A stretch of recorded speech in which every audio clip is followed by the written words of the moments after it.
Welcome to episode 32 of the Gambots podcast. I'm your host, Eric, and this is my co host. It's Christian. On tonight's episode, we're going to continue our discussion of the Marvel movies, and once again, we have Adrian joining us. Hi, Adrian. Hi guys, how are you? Good. Not bad. All right, thanks for having me again. Of course. So, because last week's episode was so full, I think we're just going to get into it tonight. We're going to be talking about Iron Man 3, Thor the Dark World, Captain America the Winter Soldier, Guardians of the Galaxy, Avengers 2, Age of Ultron, and Ant-Man. So, first up is Iron Man 3. Adrian, what did you think of this one?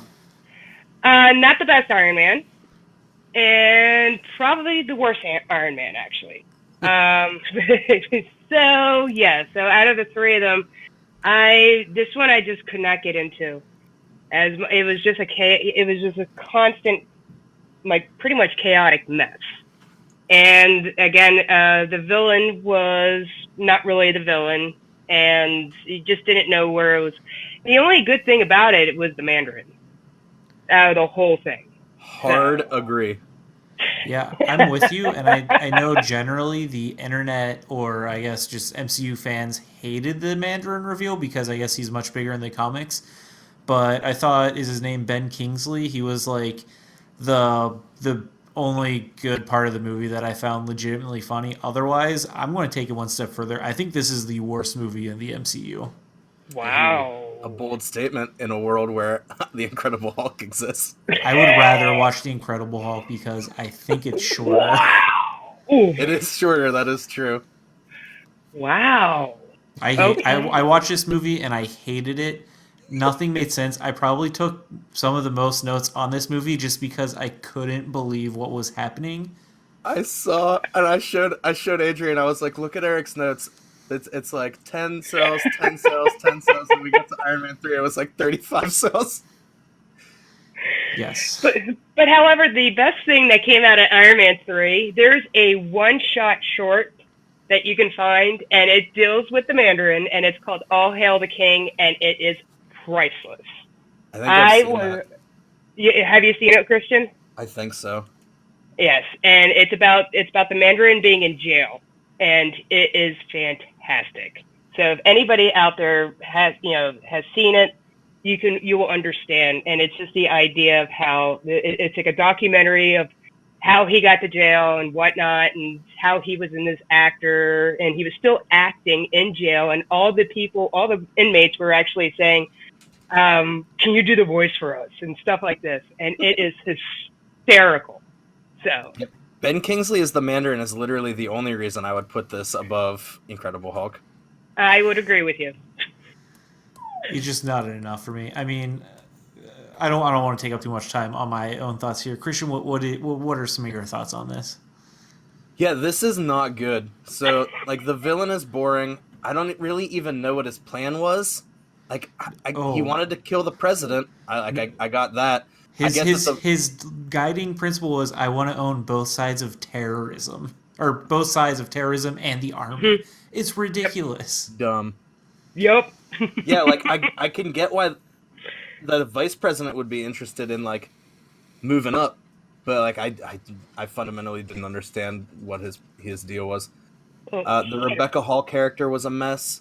She was like, was she a good person because she came to warn Tony, but then she was evil because she was working for Guy Pearce, but then she was good again because she didn't want Tony to be captured, and then she's like, it's like we were talking about in Iron Man 1 where you said, why would Obadiah want to kill Tony because he's the cash cow. She literally says, you can't hurt me, I'm the one who's coming up with all the, like, this formula that you need. And then he's like, well, you know what, I'm gonna shoot you anyway, and he murders her right there. So it's like, your plan has ended immediately. Like, you can't make any more of this stuff. Also, his backup is, Tony will figure it out. Tony's like a mechanical engineer. He's not into biology. And at the beginning, they're like, yeah, he figured this out when he was drunk. It's like, that's not his field of specialty. There's no overlap in that. Yeah, completely ridiculous. It definitely falls into the trap of, like, scientists are good at all science. Yeah. And then on top of which, Tony Stark and even Pepper Potts, and they should have been dead within the first hour, like 3 times. Like with the assault on was it Tony's house, and the microwave explosion, and then I'm thinking, nope.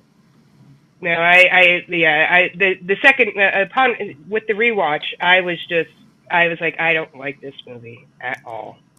I just want to rapid fire everything I have that's wrong with this movie.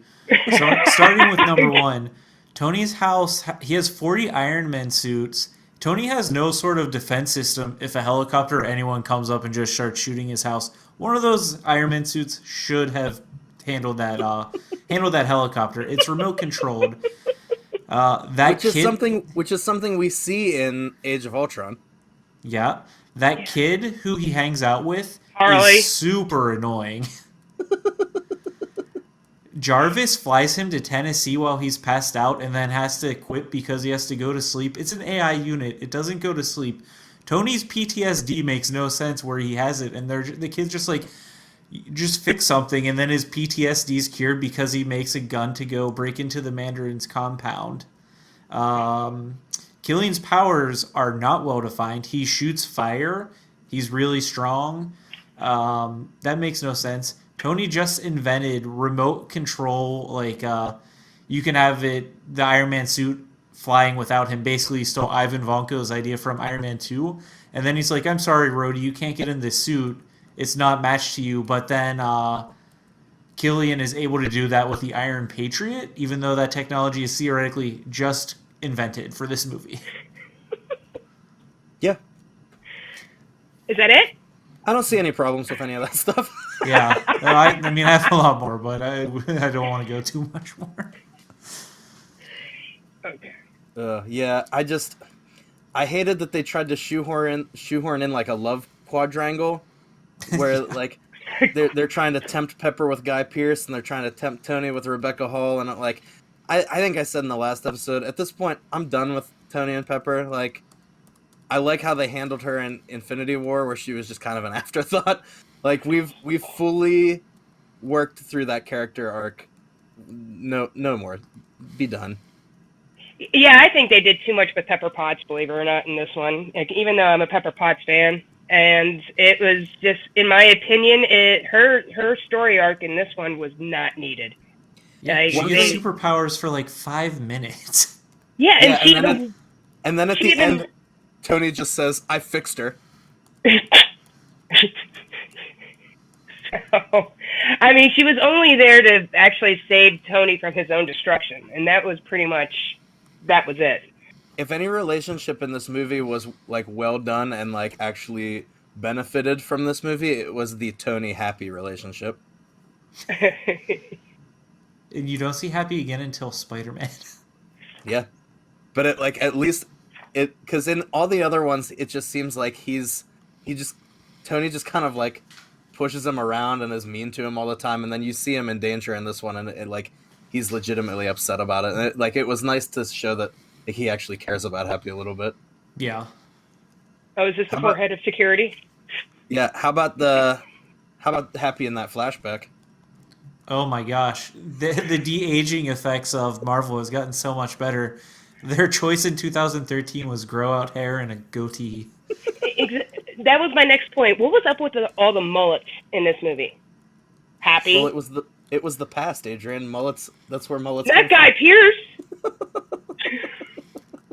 Oh my gosh! Guy Pearce this flat out came out of Miami Vice. That's true. Dude, and in the 90s flashback, like, Guy Pearce was mad that Tony Stark didn't want to talk to him at, like, a convention after party. Like, there's proper channels to go through, buddy. Yeah, ambushed him in an elevator. I can't imagine why that didn't go well. Yeah. And I will say, because I've been crapping on this movie a lot, they do have one good scene in it, I thought, that was well done, and it is when the airplane blows up and Tony has to, like, go through and create the chain of monkeys. I thought that was pretty fun. That is human chain. Cool. Yeah. And then I felt bad for Rhodey because he was being thrown all over the place trying to find the Mandarin. He's fine. Yes, War Machine, rocks with an X. Yeah, Rhodey gets shafted in every movie. Like, in Ultron, he's barely in it. And it's just for him to get overshadowed by the other Avengers. He's most prevalent in the first one. The second one, kind of in really just set to the side on this one, where he's a damsel in distress, and then he just gets his back shattered in Civil War. Not great. The next movie on the list is Thor: The Dark World. Christian, how did you like this one? So I'm actually glad that the timeline worked out the way it did, and we're recording this episode now because I was in London over the weekend and I stopped at Greenwich, which is where they filmed the conclusion to Thor: The Dark World. So that was neat. I hadn't put two and two together. I looked across the river and I was like, oh, hey. That's neither here nor there, I guess. This movie's also quite bad. Yes. I mean, it had the elements of making a great movie too. I just don't know where it actually, fell apart. Yeah, so this is, I guess this is what I should say about this. My notes about this movie are like the notes of a madman. My notes are essentially me just trying to figure out why this movie is as bad as it is. Because, yeah, it's just like you said, this had all the pieces that should have worked. Like, okay, good. We get to see more of Asgard. We get to see their tech, their jails, the defenses, the medicine, their mythology. We get to see other realms. I love the growing Thor and Loki relationship. After everything Loki's done, he's still like playfully awful with Thor, and Thor is just kind of tolerantly exasperated all the time. When Loki turns into Captain America for like a minute, Oh, that was love that. fantastic. That was great. Like the bad guys' motivations, I'm in on. Like, okay, they were from before light came to the universe, and they want to go back to that. Weird, but like I'll allow it. And so like there were so many great aspects to this movie, and I just cannot figure out why they didn't work, but they didn't. It was just I think what I ultimately came down on is that they couldn't figure out what kind of a tone they wanted to set for this movie. Well, you want to hear about tone? You know who was supposed to initially direct this movie? I do not. Patty Jenkins. Oh, And really? She turned it down for creative differences. Oh, I can't imagine why. And I like her choice of the second superhero movie that she picked. That's which was Wonder Woman. So I mean, but it's just the fact that it was just. And then you can go into it. I like your how you explain how Odin is in this movie, Christian. Go right on ahead. Odin's a racist? That doesn't make any sense. So Thor brings Jane to Asgard, and Odin's like, "Why did you bring this minority to our upper class neighborhood?" Like, I don't understand how the protector of the 9 realms can look at a person from one of those realms and be like, "Get this trash out of here." That was very off-brand for Odin. Yeah, so I actually think that touches on why I think this movie suffers is in the first movie, Odin is benevolent, and in the third movie, Odin's like wise and understanding. In this one, he is none of those things, and it's not how you imagine a wise king would be. And I think that kind of sets the tone for the movie where he just makes choices that don't make a ton of sense because of his hatred for the Dark Elves. And so you're left with like I think a lot of cool scenes like you said, Christian, but they don't make sense how they fit together.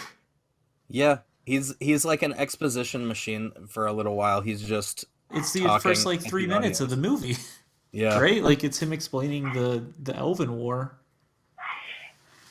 And yeah. it was just I don't, and then I didn't know if it was actually a horror movie at one point because of how they described the ether being a fluid and stuff like that. I was like, is this the remake of The Blob? Oh, I mean, it was. It was bad. But the one part I really did like is we're going to piggyback off of the Thor Loki relationship is the escape out of the palace Yeah, it was was great. fantastic. Is how Loki was just instigating Thor the entire way. You know, I'm clearly the best pilot. Why am I not flying? Did you miss a column or two? I mean, it was. I would have pushed him out of the ship too, but Yeah, that's what I mean. Like the tone of this doesn't make sense. Like Loki's just found out that his mother has died, and shout out right now actually to Rene Russo, who like, I'm really sad that she died. They really let her character shine in this movie, where she gets to fight some of the dark elves. But like, Loki just found out his mother died, so he should, and she's the only one who liked him, and so like he should be upset about that. And Thor's willing to risk his neck to get him out of prison, and he should be like grateful and like a little like off put about that. But instead, he's just gonna be like an annoying turd. And like, while it's funny and amusing, like the tone just doesn't fit. Yeah, and also I actually just ended up watching Ragnarok today, obviously we'll get into that later. But in that one, you essentially have two stories. You have what's going on in Asgard, and you have what's going on in the Gladiator planet, and it works well. In this one, you have two stories of what's going on in Earth and what's going on in Asgard. And I was into what was going on in Asgard, but on the Earth side, like I didn't really care about. I thought Darcy was really annoying in this one, and Selvig has just become a punchline. And the Earth side of the story just fell apart and made no sense to me at all. Like the convergence somehow, like the aligning of the planets causes all the realms to go together, but I thought the realms were planets, but are they alternate realities? Like I just have no idea how Asgard fits into the rest of the universe and like the nine realms. Yeah, the realms bit has never really been fully explained. I also kind of assumed it was just 9 planets, but I'm not sure. I mean, Asgard's not really a planet. It looks like a galaxy with a giant city on top of it.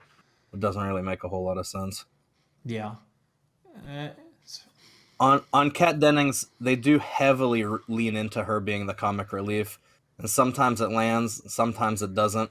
Like, honestly, my favorite moment in the movie is when Thor comes back to Earth for Jane, and Darcy's standing beside him, and she's like, "So you're still all muscly and stuff. How's space?" And he's like, "Space is fine." It's good. Like, I thought that line was hysterical.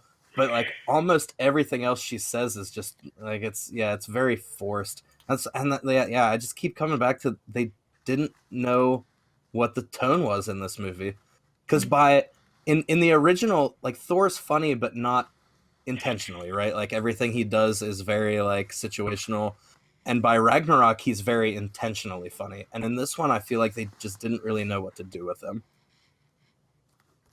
That's true. And this one thing is back to Darcy. Like I watch all my movies on Amazon, and with the Amazon X-ray, they give you like the little snippets and stuff like that. Most of the stuff that she was saying was improvised. That doesn't surprise me. I mean, it makes complete sense. I guess they just didn't know what to do.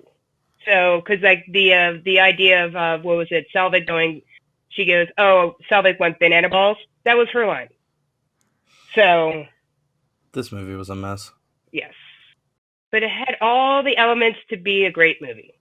Well, this is, I will say, as much as I hate it, it's important to the greater arc because it has an Infinity Stone in it, and this is the first time that they used the phrase Infinity Stones in the MCU. Exactly. So by this point, we've seen 2 of them, right? We've seen the Tesseract and we've seen Loki's scepter. This is now the third, which is the Aether. But in the post-credit scene where they go see the Collector, they explicitly say the Tesseract is already in Asgard, and we can't keep 2 Infinity Stones so close together. So that was a cool little thing at the end. Is this is the first time that we're given a for sure, definite, like, I mean, we've seen Thanos before, so we had a general idea, but this is the first time they say Infinity Stone outright in the series. And the reason why they can't be together. So yeah, bad things can happen. the next movie in the series is Captain America: The Winter Soldier, and I'm just going to go into it. I love this movie. Yup. Yep, and it's actually enough love that it moved up on my rankings. Nice.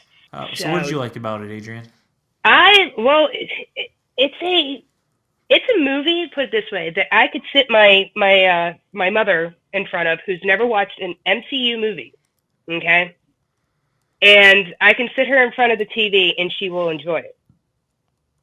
Yeah. And because it is such a spy thriller that is masking, oh, wait, underneath this, there's all these little superheroes. But it's not, it's just the idea that, and another reason why I loved it is because of Black Widow. how they used her in this movie, I just kept that in my notes. I actually say, why do we not have a Black Widow movie yet? How is Coming. this possible? Oh, it's coming, but I mean, up until this, like, 21 movies or 22 movies later, we still don't have it. It's just my favorite. There's so many favorite scenes, and also this my ultimate favorite score is The Winter Soldier. For some reason, I can listen to that nonstop. So there are two things that I do really like about this movie. One is you start to explore the relationship between Steve and Natasha. Is it Natasha Romanoff? Yeah. Yes. Yeah, Natasha, and you actually like see them becoming friends, which you saw here and there, but you don't see a ton of on-screen friendships develop, and this actually carries through to Civil War, where it is kind of heartbreaking when they're friends, and then she stands up for herself. So you start to see this friendship start here and continue through Ultron, and Civil War, and then obviously once she leaves, they're the Secret Avengers in theory. And the other one is I think they finally figured out how to utilize Captain America in a way that makes him seem super, where they weren't able to do that before. Like his fighting style really changes. He does a lot more flips and he does a lot more stuff with his shields. And I think this movie has the best fight scenes and the best choreography in the MCU because they're not relying on, I mean, there might be some CGI, but really it's just a lot of practical just fighting and it's so well done. Agreed. Like, for example, when that opening with the opening scene, when not the opening scene, but the when Steve was taking out the men on the deck Hmm. of the pirate ship, it was just like you that yeah, you know, enough said. So What about you, Christian? Well, I mean, they give Samuel L. Jackson a lightsaber in this movie. Do I really need to go any further? Yeah, he's reprising his role as Mace Windu. Um, yeah, no, this is definitely my favorite Captain America movie. It's not my favorite MCU movie, but that's not because it's bad. That's just because there's so many great MCU movies. Like this, it's definitely near the top. Uh, I also have in my notes that this is Widow's best movie. This is also, I think, Anthony Mackie's best movie. You were talking about how Rhodey gets the shaft in a lot of his subsequent movies. This is really the only MCU movie where Falcon is really allowed to shine. He's in Ultron for like 2 minutes, maybe. He doesn't even show up to the final fight. And in Infinity War and Civil War, I don't think he's utilized super well. But in this one, he is great as just kind of less of a spy and more of a soldier, but still like very fun. And he gets his introduction right off the bat with the "on your left" sequence, which is just perfectly sets up his personality. Yeah, you know what's I think underutilized in watching these movies in a row is Captain America has such a wry and sort of dry sense of humor, and he's a little self-deprecating. I think he's like endearingly the funniest of the MCU heroes. Like Tony Stark obviously has some lines, but he's so outlandish that I think it can get kind of tiresome on rewatch. I really like Steve Rogers' humor because generally he's the butt of the joke. Yeah. I think my favorite joke in this one, honestly, is right at the beginning where Widow pulls up and asks where the Smithsonian is because she's looking for a fossil. Mine is when she asked if he's been on a date or something, and he said, "I'm 95. I'm not dead."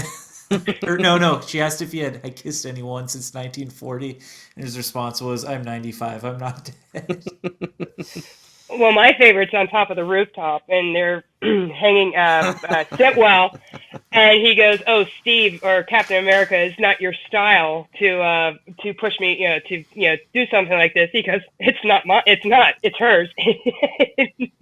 And as they're sitting, as he's falling to his death, pretty much, little do we know, his Falcon comes up. He goes, "Oh wait, what about that girl from accounting, Laura Lillian, lip piercing? She's cute." Yeah, I'm not ready for that. And that's what I loved about the friendship is that this, and when it was a perfect this segue of comedy and seriousness, like throughout this entire movie. Natasha's just trying to set him up on a date. Yeah. So Robert Redford being in this was a shock to me. Oh. He was great in it, but I'm just surprised that he was like he's a fairly high caliber actor, and I feel like this is another move like getting Anthony Hopkins to be in Thor, where like they had just gone through Iron Man 2 and Thor Dark World, which were two not great movies as we've established, and I feel like they wanted another like big name, somebody who could like re-elevate the franchise. I think this movie could have survived without him, but it was definitely better for his presence. I think his grandkids wanted him to be in a superhero movie, so that's why he came on. Yeah, I So, mean, I'm glad he did. Like he was great in it. that kitchen scene. You want some milk? Oh, Just Renata. just to touch on some of the less good aspects of this, and honestly, there are not many. Um, Zola's consciousness being saved as an AI on a bunch of magnetic tape is patently ridiculous. Yeah, that Uh, was one of my points was has he just been hanging out there for a really long time? Like, yeah, like I can I can suspend my disbelief to a certain point, and with this movie, I discovered that it is exactly this point. Like this was a stretch. I like Toby Jones. He has a menacing way about him, and so like I didn't question it too much. But it's one of those like, uh, okay, I guess. And also, at the end of this movie, they completely destroy the intelligence community. So like Natasha takes every secret that Shield and Hydra know and she dumps it all onto the internet. And that seems like something that would have incredibly far-reaching implications, and it's just kind of fine. well, no, it leads to Civil War. Does it? Because Yeah. the next time we see all these people is in Age of Oh, Ultron, and it's literally like it's like it never happened. yeah, no, so because I did not remember this, but when I rewatched Civil War, the bad guy's motivations were his family was killed in Sokovia, so he scoured through all the documents they put online to piece together a way to tear up the Avengers. I think it's a ridiculous concept, but that was the only consequence they have of it, All reference right. to.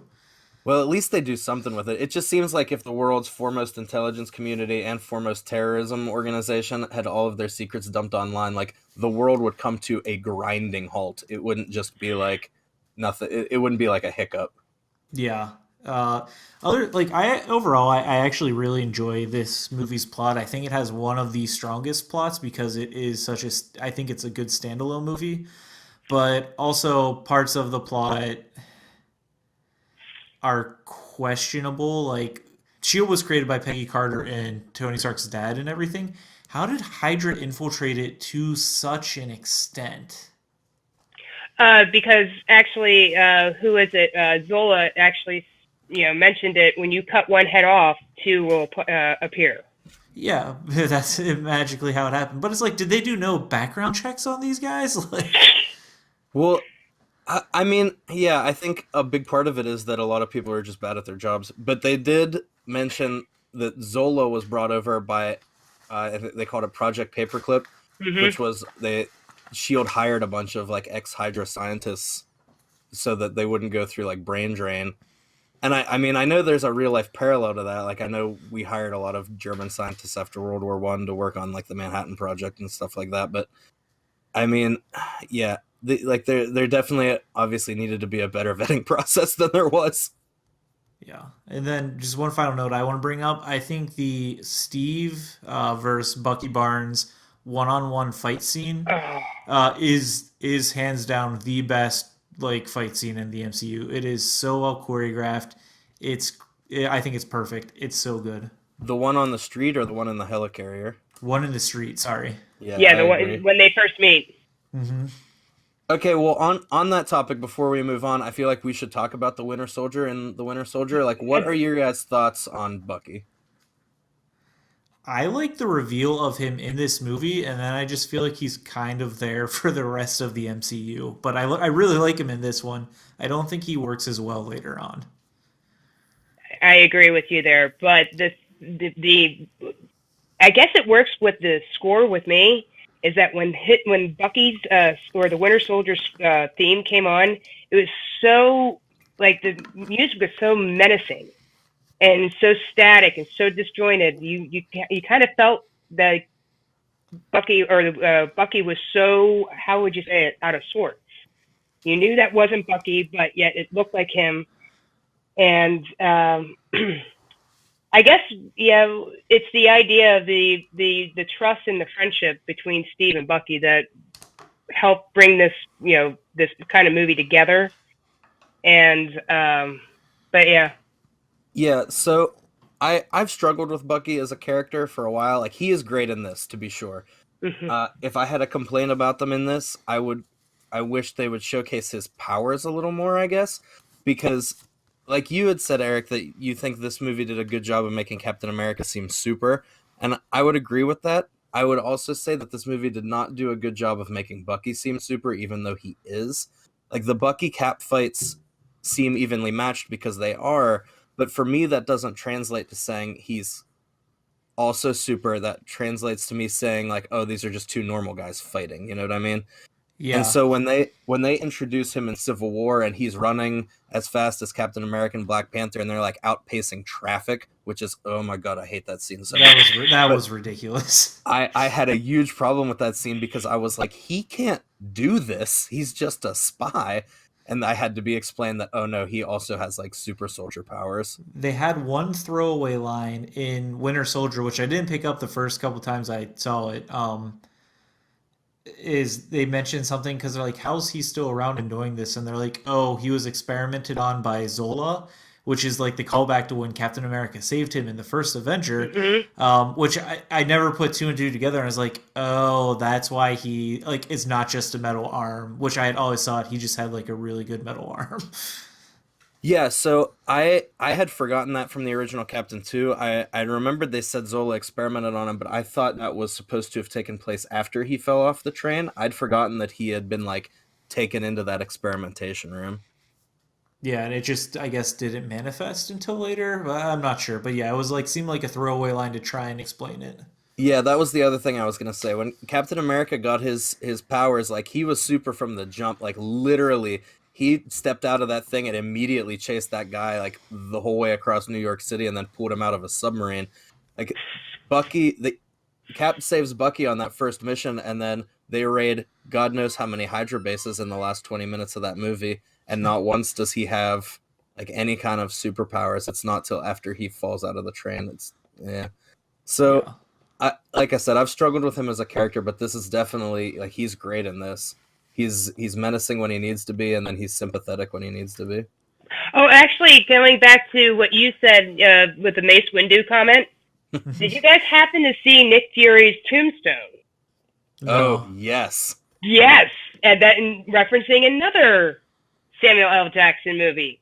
What does it say? So it says the path of the righteous man, Ezekiel 25:17. It's the reference to what's it Pulp called? Fiction. Pulp Fiction. Yeah. Yeah, so it's like, okay, we're gonna go the Mace Windu route. yeah, that's a good catch.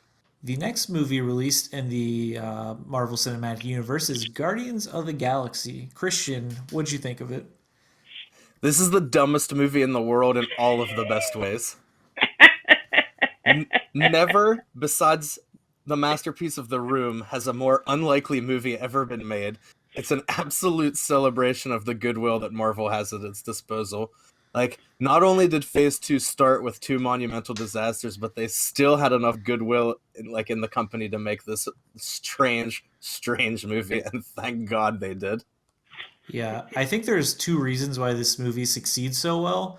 And one, obviously, is I think if they had not had the soundtrack that they did on this one, it would not be as memorable. Like the soundtrack really carries some of these scenes. 100%. I And was the just other, listening to the soundtrack today. So. yeah, it's very good. And the other one is I think Chris Pratt in this one plays the perfect line between being like extremely competent and a buffoon.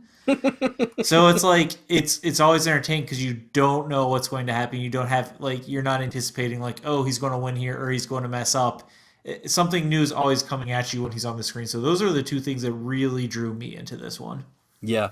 The cast is it's I have almost the exact same notes. The cast is perfect, and this movie does not succeed without the soundtrack superimposed over it. And I just love how the movie makes fun of itself. Like how many times did they, or how many names did they call Rocket in this movie? I mean, I have it written down as Ranger Rick, Vermin. What else was there? And also Drax's Gamora's comments were just on par. Your Yeah, green horror. So I that was also think this is one of the best paced movies in the MCU. Like there is not a boring scene or a scene that I like check out of. Like every scene, I feel like they build on top of each other, and agreed. it works so well. Absolutely. I will say, like, on the topic of like pacing and tone and different things, James Gunn has said that he played the music that was going to be in the movie on set while they were filming. So, like, a lot of the times the characters are kind of moving in pace with the music that's playing, and it's because that they were actually listening to it in real time. Oh, nice! I did not realize that. Yeah, like especially the Cherry Bomb song as they're all getting ready for the final battle, like that was he said that specifically was played in real time. oh wow, And that is like, neat. sorry, yeah. Another great thing, and like you kind of touched on Christian, is like the cast. The cast works so well off of each other in this one. Yeah. So like my favorite in originally was Drax, of course, because of course, like he was I've never seen a character like that. Just everything is absolutely literal. Like nothing will go over my head. My reflexes are too fast. Like these lines were amazing. Yeah. Um, two Drax movies later, it's lost its charm a little bit. Like not because I'm tired of it, just because now I've seen it a couple of times, and I honestly think this time through, Rocket was far and away my Oh favorite yeah, character. I watched it this afternoon. I was like, Rocket's my favorite character. Rocket So is just like Bradley Cooper crushes it in that role. Yeah. I'm standing like a bunch of jackass, standing in a circle. The meeting at the end, like right before that final battle, is absolutely my favorite scene of the movie. Oh, where they're all voting if they should do the suicide mission. Yeah, I've got part of a plan. What percentage? 12. 12%. It is That's more than barely 11. a Thank you, concept. Groot. That's a fake laugh. It's real. Like that's Rocket. Every line he delivers in this is perfect, and I mean that's true for almost everybody. But I don't know what it is about his personality, his character is just fantastic to me. Yeah. This is I don't. also my this is Sorry. also my favorite Groot of all the Groots we've seen. Baby Hmm. Groot's fun, and Teen Groot irritates me a little bit, but like full grown Vin Diesel Groot will always be my favorite. Yeah. I also think this movie does like the 80s nostalgia right. It's it's there and you can like sense it and feel it, but I don't think it's overdone. I think Captain Marvel did 90s nostalgia wrong, where it was like too much wink wink nudge nudge to me, and I think does it a lot better. Oh, Yeah, especially with them mentioning Footloose and stuff. And it was because of the fact that Gamora was unwilling to dance, and this is the reason why he mentioned Kevin Bacon and Footloose and your pelvic sorcery. Yeah, whereas like all this stuff in Captain Marvel was like, oh, here's like a 90s arcade machine and lunchbox and like just stuff, and it was like it's too much. But I thought they did it well here. yeah, I'd agree with that. Actually, one of my second favorite character was actually Nebula, and it's just the idea of how she had to be so robotic. But there was that one moment of remorse when she shoots Gamora's orb or pod out at when they retrieve the Infinity Stone or the orb, and there was just that one little moment where she actually did show that remorse. But I think she honestly delivers the best line, and it's when Thanos is talking to Ronan, and he goes, "And apparently you were alienated my favorite daughter, Gamora," and Nebula is sitting right there, and she gets up and she goes, "Thanks, Dad." Yeah, I think Nebula rises for me, especially in the second one, because she gets a Yes. lot more screen time. But she is like a good side villain slash frenemy, I guess. Well, I just love the sibling rivalries that the MCU brings up, and the daddy issues. I mean, there are so many daddy and sibling daddy issues and sibling rivalries. But I mean, yeah, it's just then that fight scene between Gamora and Nebula at the end was brutal. Ugh, very creepy. Very weird how her body puts itself back together. Didn't much care for that. Oh, just a little joints out of place and Very bones, unsettling. and especially ending with the jaw being relocated. So I yeah, oh no. I just love Karen Gillan. I know Eric, you and I have talked about this movie in the past, but I watched Jumanji on the plane on the way home, and my God, that movie's so good. The movie's really good. I was actually surprised of how good that was. Same. But yeah, I think they hit the tone 100% right in Guardians. Like they went into it knowing it was ridiculous, and they still made it, and they steered into the skid. Like every ounce of this production screams "we know," but in a way that kind of like brings the audience in on the joke. It's not just a kind of like, yeah, we know it's bad, just go with it. It's like a, yeah, we know it's bad, celebrate it with us. Yeah, and this is like a great standalone MCU movie. You can know nothing else about the MCU and enjoy this as just like a sci-fi movie. Oh And yeah, not many people knew who the Guardians of the Galaxy were. I Yeah, I mean, definitely didn't. I didn't either when I first. I was like, okay, it's just another MC. And then I was completely shocked of how much I was like, oh, these guys are going to be important in this little formula they have. which brings me to my last point, in that nobody knew what this was, and on paper it sounds absolutely bananas, which is how in the name of God did they get Glenn Close to make this movie? Paycheck. I guess. Like, John C. Riley, yeah, I can see John C. Riley in this. I can see Michael Rooker in this. But Glenn Close is somebody who's like out here trying to win Academy Awards. I know it's not a big part. It's just amazing to me that they got her to be in this. The next landmark movie of the MCU was Avengers 2: Age of Ultron. Christian, what'd you think of this one? This is gonna be good because I don't think you and I agree on almost any point. No. This That'll just movie, be the equal.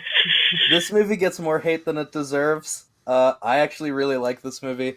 It's Hawkeye's best movie, hands down. I and agree with think you on that. he became my second favorite Avenger strictly because of this movie. Um, I'd like to cede the rest of my time to just raving about how amazing James Spader is in this as Ultron. Agreed. With the exception of Thanos, he is the most menacing villain in the MCU. Agreed. I disagree. I think he is like the equivalent of a smart person, like a "I'm so smart I watch Rick and Morty," like as being like an "I'm so smart I'm a bad guy" kind of villain, where he just like has these long expositions about like life and everything, and I just think it's so lame. No, I don't know what it is about him. I love it. Like I know you had said you don't like his speeches. I almost every single speech he gives, I'm like, yes, I need more of this. Yeah, he's got the perfect voice. From the minute he walks out in that like busted up Iron Man suit, and he starts talking about how they're all killers and they're all like they need to go extinct, I was like, oh yes. Every word he speaks is delivered in that slow, gravelly voice. It's incredible. What'd you think, Adrian? Let me see. I think I had it a number 8 in my list, 9 in my list. It's not one of my favorites. It's more of like maybe like a meh kind of movie. It felt like a, but I agreed with Christian. Hawkeye became one of my favorite characters because of this movie. I mean, he was slowly growing because he didn't have that much screen time prior to this, and this one, you saw the heart of pretty much Hawkeye. I mean, even down to the point where, oh, we're going to a safe house. We're not going to a safe house. We're going to his home with his family. And I kind of did like that part because, well, first of all, Cap didn't like it because it was a secret that was held from him again. And, but I kind of just felt bad for Hawkeye because he keeps on getting hurt or compromised or under a spell. Yeah, I mean, we talked about that before, but like, of course he does. Of course he does. He's He's like a Hawkeye. He human. always fights back. He always comes back. That's the thing that's the reason why like about Hawkeye, and he delivers the best line of one of the top 5 best lines of the MCU in this movie. So, and Which one is it? Because I think he's got a bunch of great lines in this movie. okay, well, it's the one. The city is flying. The city is flying, and we're fighting a bunch of an army of robots. And I have a bow and arrow. Nothing makes sense. Yeah, So, that is the sole reason why I like Hawkeye in this one, because he's the only real person who's like, what is going on here? Like, yeah, Hawkeye was good in this. I think he is one of the few bright spots. Uh, just something real weird they put in there. The Black Widow Hulk romance that developed oh, off that was screen and is dropped on you in the first like 3 minutes, and you're just like, what? This Very strange. They've had no it. contact at all, and they're in a romance, and then at the same time they like make Captain America into this weird dweeb who's like language that they keep calling back to, and it's like Captain America fought in World War II. I guarantee you he heard way worse language during that war, and then Robert Downey Jr. I felt like he was just walking like he did not seem interested in this role. Like he did, it just seemed like he was going through the motions on this to me. Yeah, the whole Natasha, the Steve Banner, I should say, and Natasha, it threw me off, and it kind of just gave a very like bad taste in my mouth. And another thing is the dream sequences really threw me off in this movie. Yeah, Like they were just so weird. I was just like, what is going on? Yeah, the bit where Thor goes to the magic spring, that was a just bit randomly, it's never I will- addressed again. I will for sure say that was very weird, and definitely should not have been in there. This Like, there- movie, sorry. There were like 900 different ways for him to figure out what was going on with the Infinity Stones, and like him taking a dip in a magic spring that gives him a vision was very, very low on that list. So what happened on that one, Christian? Because when I first saw this in theaters, I was like, "What was that?" Apparently, there was like more to that scene that explained it pretty well, but they had to cut it, which I think is why I dislike this movie so much. Is it's just too long. There's too many characters being introduced at this point, and I think you're getting to diminishing returns of each one having to have screen time and stuff, and it just runs too long. And that's like one of those things that they could have cut. They could have cut that. They could have cut so much of this movie to get it closer to 2 hours, and I think it would have been better for it. Yeah, that's probably true. Like the party scene where they beat Hydra. It was like 20 minutes of just fluff that you didn't need to have, and they tried to put comedic moments in there, but it really to me did not add a lot to the movie. Other than when you have a party at Tony Stark's house, bad things can happen again. Yeah, well, Tony didn't pee in his Yeah. suit this time, but Yeah. The He had bit I control could have of- done without was the Hulkbuster Hulk fight. yep, yeah. Yeah. I mean that was just long too. I did like the introduction of Claw. I think it's Claw, the guy who's in Black Panther. Mm-hmm. Completely forgot he was in this, and I was like, oh, okay, so that was a callback. I did not realize that. And this Yeah, is when I fell in love with James Spader, is that scene. It was just when he rips off his arm. He goes, "Oh, I'm sure that's going to be okay. I'm sorry. I just don't understand." Oh, and then he gets angry because he compared him to Tony Stark. And he goes, "Well, he is an artificial intelligence." Yeah, I do like Andy Serkis in this. He's very, he's very arms dealery. Yeah. My other big issue with this movie is, I guess maybe this is probably personal taste. I don't particularly like Vision that much, so I don't think he adds a lot to this movie.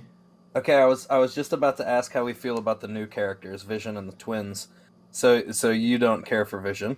I don't care for Vision. I don't particularly like I forget his name, Quicksilver, and Wanda's okay. She grows on me in Civil War. Yeah, See, Wonder grew on me in Infinity War. So I also don't much care for Vision. I don't really get him Um, as like I guess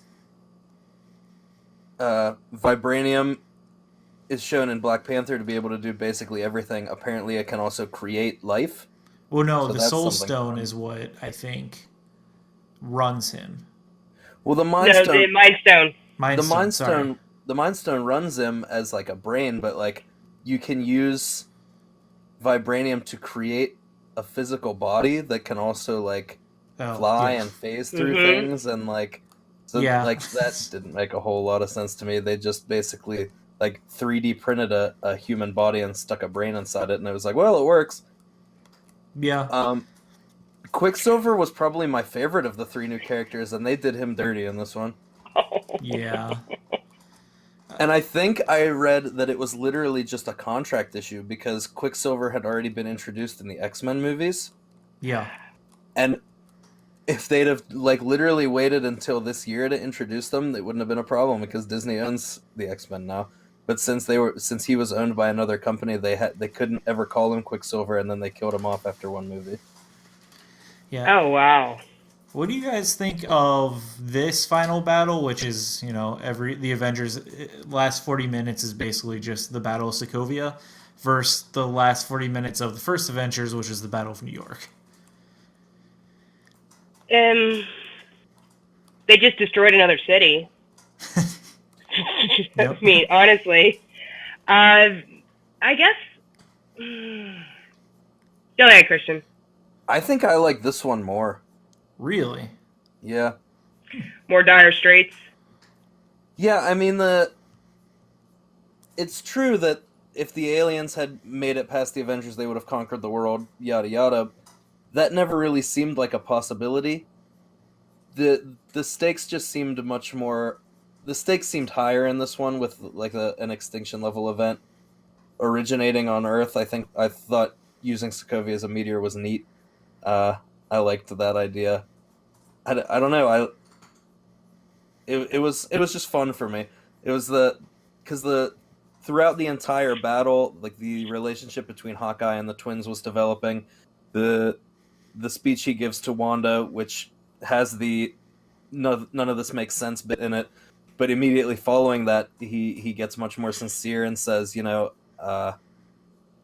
like I know you're scared. If you want to stay here, I'll send your brother to go get you, and that's fine. But if you step out that door, you're an Avenger.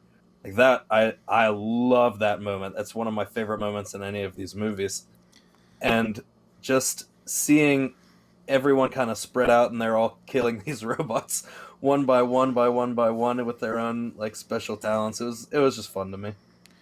Yeah, see, I'm a little torn because it is a fun scene, but I think New York's better because why I thought New York worked so well was each character had a very specific thing they were doing that was more or less Exactly. different than the other characters. And in this one, it's everyone fights a robot. Whereas in New York, it's like we have some people evacuating, some people handing air control, some people like Tony and Hulk handling the big carrier monsters or whatever, and then you had Loki interspersed throughout. Whereas like I feel like Ultron kind of disappeared in this one because he's all of them, and then it's just them fighting a bunch of robots at once. Yeah, it was a little more chaotic. That's the best way to put. Yeah, that's how I would put it too. But I don't know. It's just the idea of using a meteor. It didn't. I didn't like that idea because it was more of a global. I don't know. It was it was more local with New York.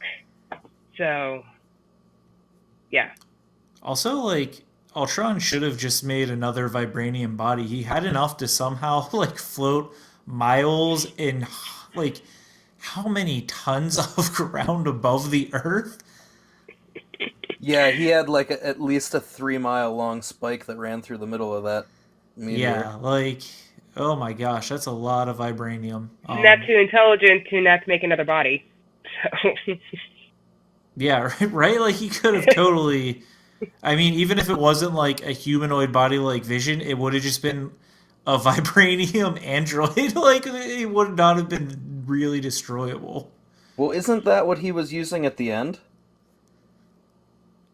Maybe I might be wrong. Then maybe he did do that but Because I don't recall it. when he captures Black Widow, he takes her back to that like factory where he was making himself, and his He was new body evolving. rips the old body in half, and he's huge. Because Tony then asks if he's been juicing.